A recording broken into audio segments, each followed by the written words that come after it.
History क्या है कुछ? Carotid is feeble. Yeah, this is a 50 plus age old patient has come with clinical finding of feeble carotid on left side. Okay, feeble carotid on left side. So we will just see the right side first. ऐसा करते हैं घूमो, because we want to know clinically if this is feeble. We should at least screen at one or two places on other side. In peripheral I am saying, but in carotid you should try from the normal side, because you should know what is normal for that patient. थोडी मान तिकडे फिरवा, तिकडे त्या बाजूला, हा अशी ठेवा थोडी.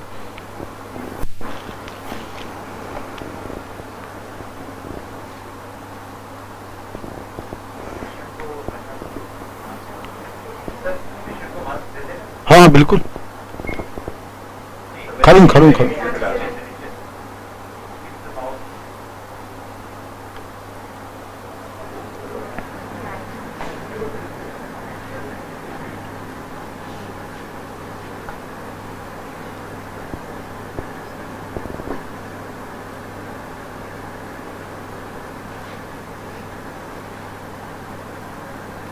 तिकडे मान फिरवा त्या बाजूला.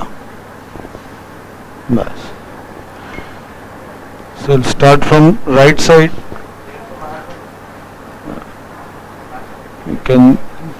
We are doing a B mode survey of common carotid. This is the bulb region, then the external and the internal carotid. So in the B mode you can see something here. We just keep in mind that there was something in the bulb region. Come back. This is the innominate or brachiocephalic. The origin of common carotid you can see nicely, it is clear, and here subclavian also. So we will make a long section to see the common carotid, little bit adjust the focus so that the intima is seen very clearly. Some machines have got auto optimization options. They are useful sometimes. For example, here I have used auto optimization and it has cleared most of the image, but still it has made the image more dark than what I wanted. So I will just adjust it. The intima is seen very nicely. We will measure the intima media thickness. That comes to 6 millimeters. It was less in that younger patient. And again, long section. I will just go to the bulb, and remember we had seen something in the bulb region. So in the long section is better in evaluating the plaque disease. So the B mode focus I have adjusted, and now you can see that plaque very nicely, very small plaque. So you have to just measure it and mention in report that such and such hypoechoic plaque of this size is seen in this particular region. So this is the internal carotid, and this is the external carotid. So our B mode survey is complete. We will quickly do a spectral analysis and we will go on other side. So steering again, as I have told, the vessel is making angle like this, so it is better to steer on other side, and you can see the difference, you see it better. So keep calculating what I am seeing, what I am doing, and how I can see it better. Increase the sample volume, see the spectrum, invert the Doppler.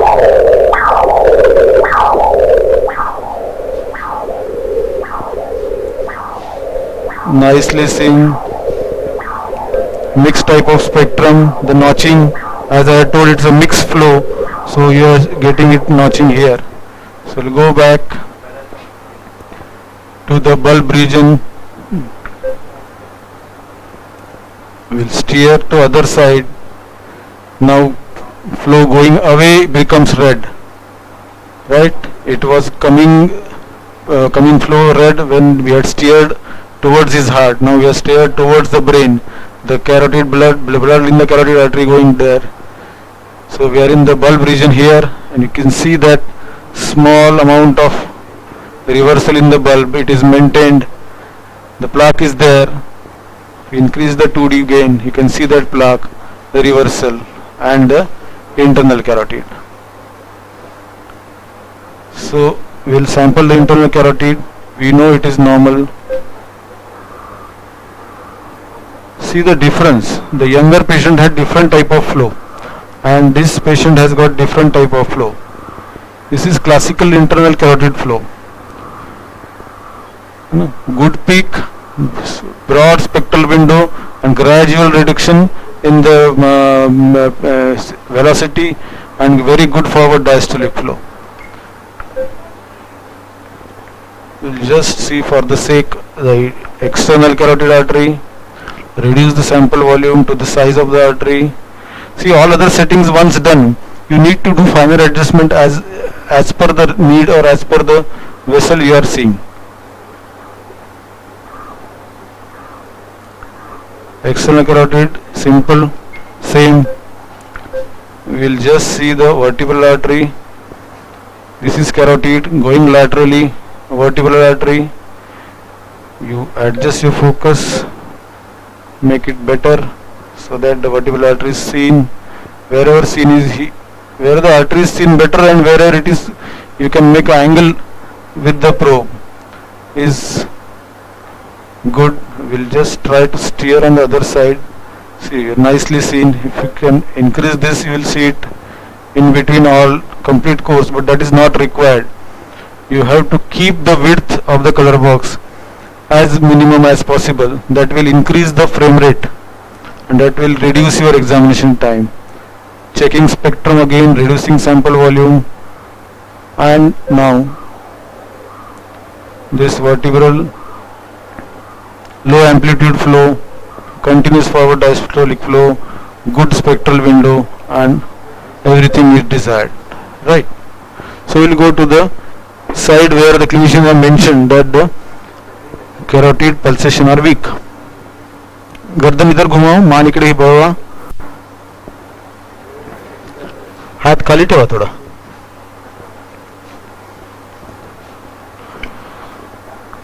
So the left side now, left side B mode survey, we are seeing common carotid. Oh, what is there? Something occluding. Can I appreciate that?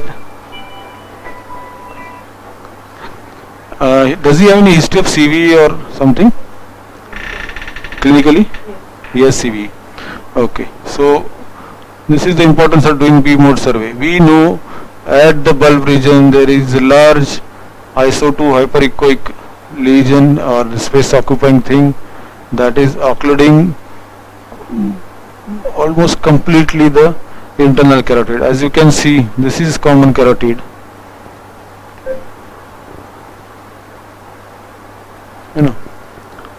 Is the image clear? Just check on the net. Is the image, or I will make it bigger if they are not seeing it properly. Not here in the transmitted thing. Yeah. So this is a large. See, the pulsations are changing the contour of that. That means that this is a either acute or subacute. And still it is not fixed. It is not organized. So it is from, this is bulb region, you can see it is extending into the internal carotid, almost occluding, probably small amount of lumen is here, and somewhat it is extending into external carotid also. So we know he has got big thrombus there, so we will directly go there. Before the bifurcation we will do the assessment of common carotid. The PRF we will adjust,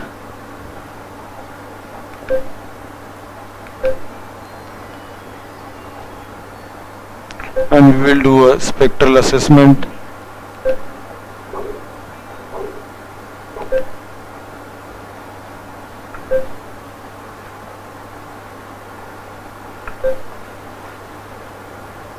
We'll increase the gate.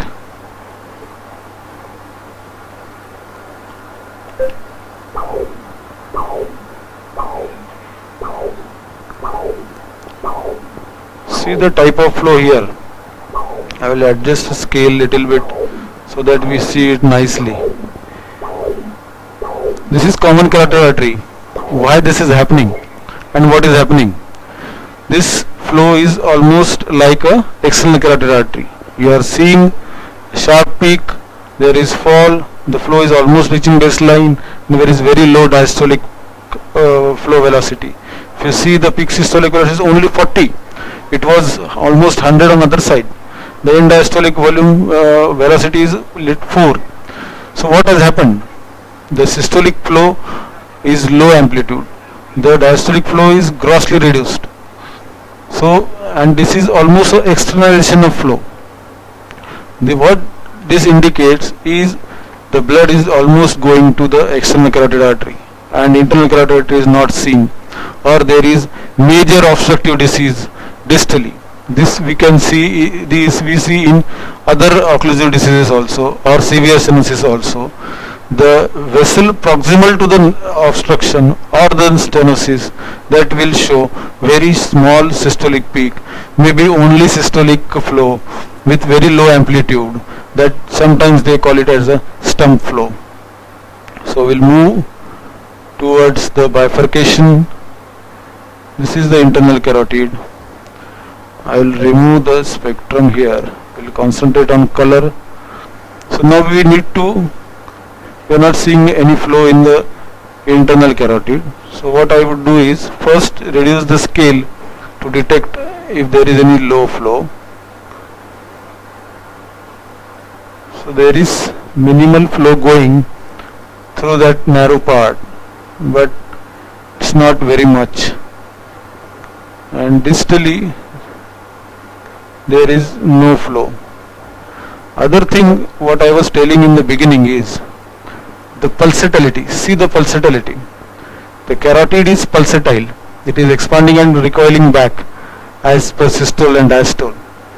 And this, see this internal carotid. That is the bulb. This is internal carotid. This is not pulsating. This is not pulsating. Whenever you see, don't see any pulsation in an artery, suspect, check for the contents. What is there? It will be seen in two conditions. Either there will be in situ occlusive disease in that particular artery, or it is a very weakly reformed artery. Weakly reformed means, for example, there is occlusion here and in some collateral is feeding this and very weak flow is there. So it will lose the continuity of transmission of pulsation from the heart, and that vessel will not have any flow. So there you can see the echogenic contents that are extending into it. Probably the internal is completely occluded. We'll just see whether there is some flow going on there. There is little bit of flow that is going through up to here point. We'll just try changing the steering if we can see something better. Yes, the color scale is low because we are anticipating very low flow. If you reduce it further, you will have color bleeding outside, but it's a very small amount of flow. We'll try to steer to other side. So what we see is this much amount of flow is going through that narrowed part. So this part is very small, so we'll reduce the sample volume to very small of 1 millimeter or so and try to see whether what is the velocity here.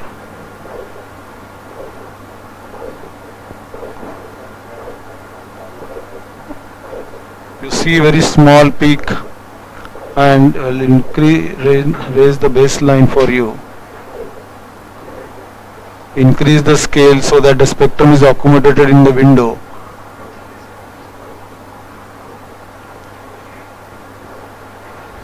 So this is that stump flow I was talking about. Can you see that? It's very small stump of flow. If you measure, it is very less. The diastolic reversal is there because whatever blood is going, it is coming back.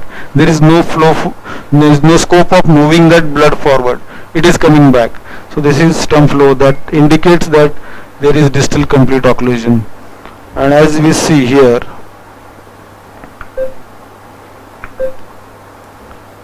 the distal artery is hardly showing any flow or minimal flow. So complete occlusion of the internal carotid, and we'll check the external carotid. So this external carotid is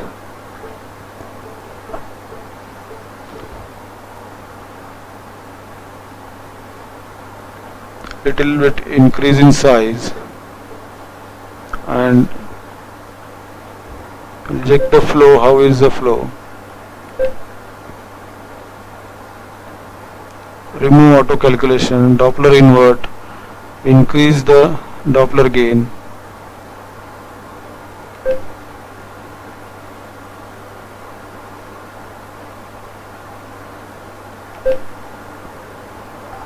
So normal carotid flow. So because this is acute, it is not taking up that flow of internal carotid. There is no internalization of flow. We'll just finish, and before that the vertebral artery we'll have to look because ICA is occluded, so we need to know whether this vertebral is helping the circle of Willis. So that is vertebral artery and vein blood flow is going away. That means the direction is normal. As far as vertebral artery is concerned, we should always confirm that the direction of flow is normal in vertebral artery.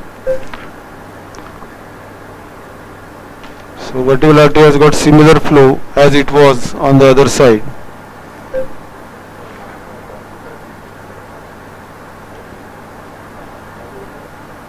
Good diastolic flow, good systolic peak. We'll try at some other place, getting better spectrum. Now here the spectrum is better.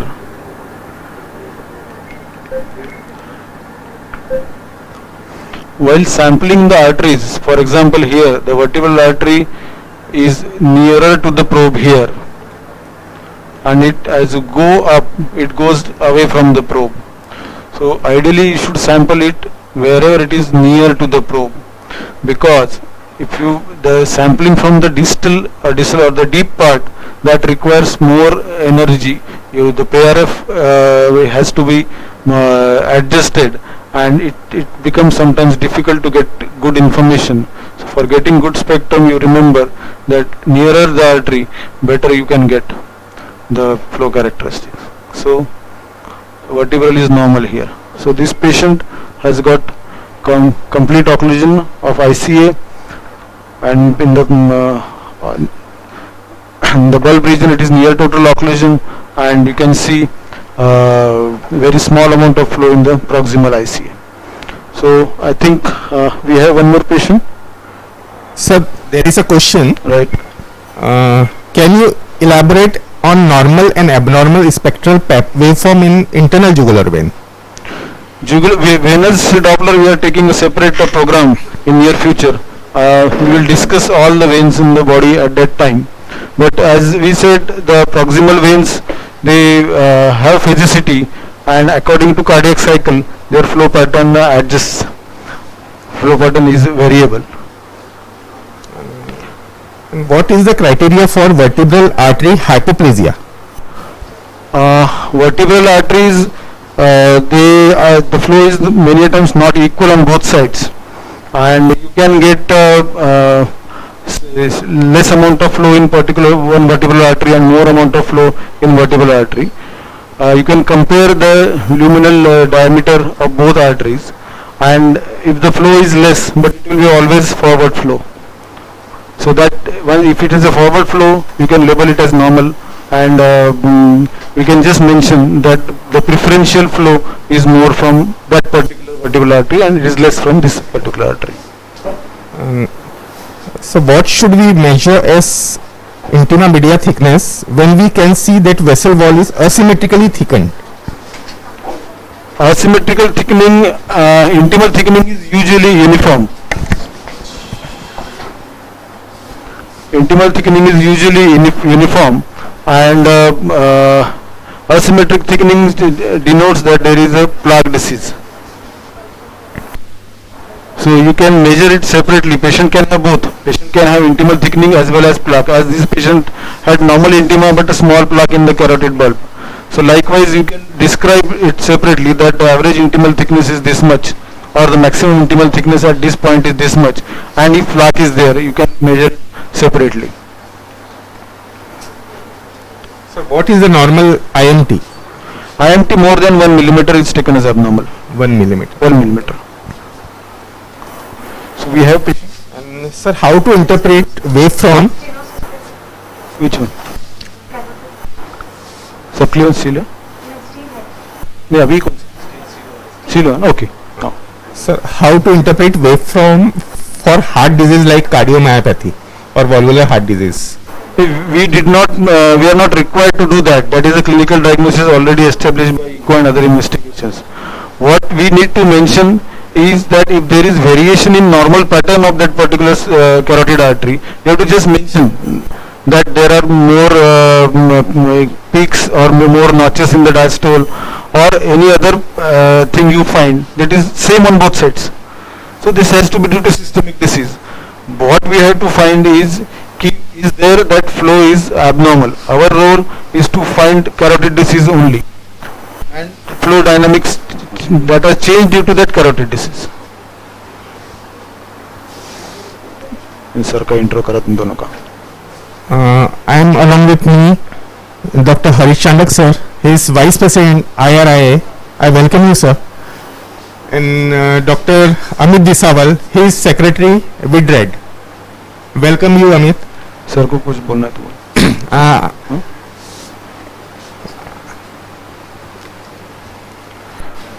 Sir, speak few words. I must congratulate the team NSBRI and team VRI to organize such type of the good workshop, which is needed for day-to-day practice also, and it is very useful in day-to-day common practice. Thank you. Thank you sir. Now we are ready with the next case.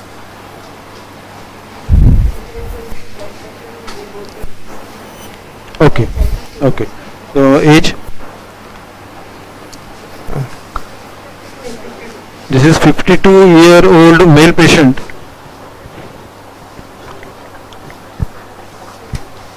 The clinically, again they have palpated his peripheral pulses and they have found on one side the radial and maybe brachial pulse is weak.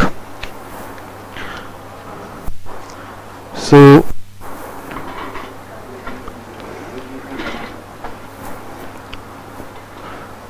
Actually इसको upper limb के बाद में लेना था क्या अपन ने, है ना?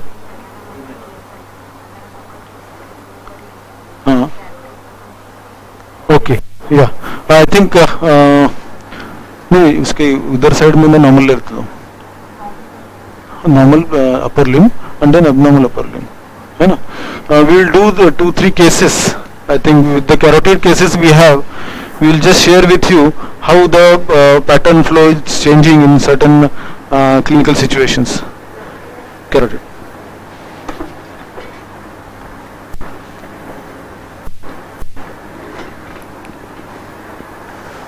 इसको ऐसा सुलाना पड़ेगा.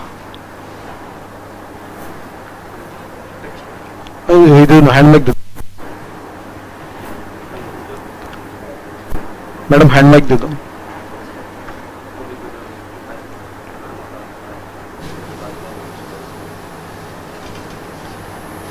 दूर से आके बैठना.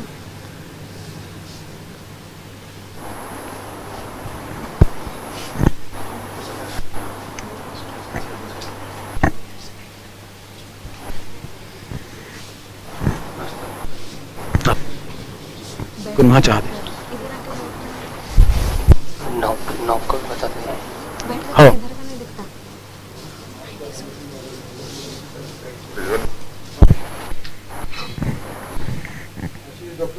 From the Department of Radio Diagnosis, we will just present a case before all of you. Actually, this patient was done last week. But as his other condition deteriorated, he was shifted to a higher center. Yeah, over to Sanjana. Good morning, everyone.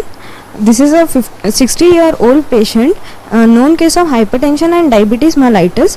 He presented to the medicine department, and on examination they found that the carotid pulsations on right side were reduced. They were feeble.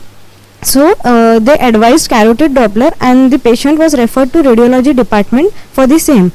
So on starting the scan, in the axial section B mode, we can see that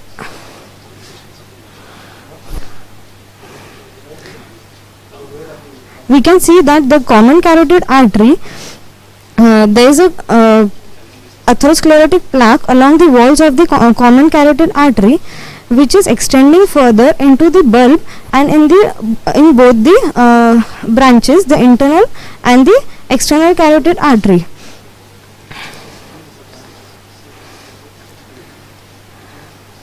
We can see here the atherosclerotic plaque is along the walls and which is extending into the bulb and in the bilateral branches, the internal carotid artery and the external carotid artery. This plaque is partially calcified atherosclerotic plaque, which is causing its luminal narrowing and further causing its stenosis.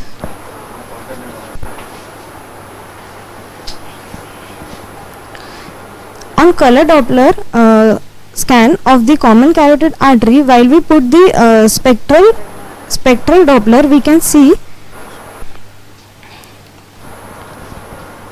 the spectral Doppler, we can see the velocity of the common carotid artery in the proximal section is approximately 75 centimeters per second, and this is normal velocity. And on the color Doppler image, we can see in the distal common carotid artery, the common carotid bulb and its branches, the internal and the external carotid arteries, show a partially calcified plaque. And on the color Doppler, we can see that there is aliasing noted in this segment of the plaque, which is causing its luminal narrowing. So we can see the aliasing, the mixing of the color at this level.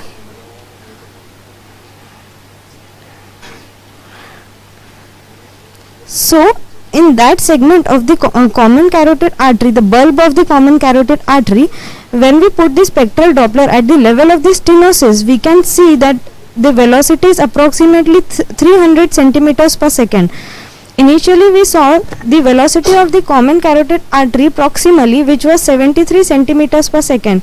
Now here at the level of stenosis, it has become 4 times the velocity of the common carotid artery proximally. So this level of stenosis can be between 75 to 99%. So here we can see that there is aliasing noted at the same level, where we can see on putting the spectral Doppler, the velocity is significantly higher, approximately that is 4 times. Now coming on to the internal carotid artery, we have sampled before the stenosis and at the level of stenosis. So before the stenosis, we can see the velocity being 73 centimeters per second, but at the level of aliasing, we can see on the color Doppler, and at the and we have seen on the B mode image the plaque which is causing its luminal narrowing. At that level, we can see the velocity has increased approximately 3 times. Here we can see approximately 230 centimeters per second. So there is luminal narrowing, and which is causing this plaque is causing the stenosis of the internal carotid artery. This is the post-stenotic segment, the distal internal carotid artery, which is showing reduced flow on color Doppler, and when we put the spectral Doppler we can see that there is reduced velocities as compared to the level of stenosis, which is 230 centimeters per second. We can distally the flow is approximately 60 centimeters per second, which is reduced. Then while sampling the external carotid artery at the level of stenosis, as I said that the plaque is extending into both its branches, the internal and the external. So while we sample the external carotid artery at the level of stenosis, we can see that there is rise in the velocity, which is significant. Here we can see that the velocity is 262 centimeters per second, which is approximately 4 times that of the proximal common carotid artery. So the level of stenosis over here is more than 75%. So this is an example of carotid artery, carotid bulb, and the internal and external carotid artery stenosis, which is approximately 4 times in the external carotid artery and approximately 3 times in the internal carotid artery. So this was an example of carotid stenosis, which needs surgical intervention for further treatment. Thank you. Yeah, thank you, Sanjay. Thank you, sir, for giving this opportunity. This was a bifurcation lesion right from bulb to both internal and external carotid arteries, and wherever there is a narrow inverse stenosis, we have to quantify the peak systolic velocities before, at and post. So that gives an idea about what much percentage of stenosis is there and whether the stenosis is dynamically significant or not.